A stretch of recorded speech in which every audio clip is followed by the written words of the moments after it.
Hello guys, আসসালামু আলাইকুম। আশা করি সকলে ভালো আছেন। আমিও ভালো আছি।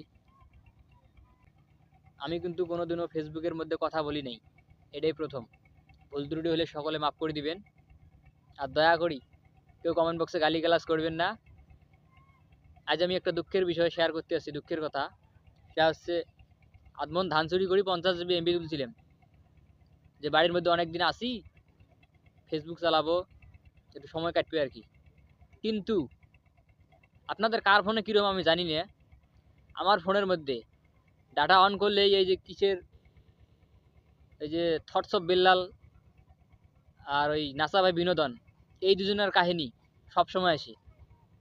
ফেসবুক আমরা কিনে নিচ্ছি কিনা জানি না, তবে আমার ফোনের মধ্যে আল্লাহর রাস্তে যদি ডাটা অন করি, তা এই দুজনকে ছাড়া আমি আর কিছু দেখি না।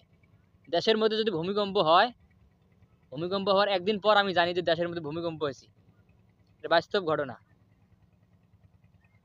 গালি না দিলে নয়, দিলে নাকি আবার গুনাহ হয়। হোক, আপনাদের কার ফোনে কীরকম সেটা আমি জানি না, তবে আমার ফোনে এই দুজনকার ভিডিও সবসময় আসি। এদের একজনও কিন্তু আমার ফলোয়ার না, একজনকেও আমি ফলো করি নাই। কিন্তু তারপরে বারবার এরা আসি। এরা ফেসবুক কিনে নিছে কিনা আল্লাহ জানে।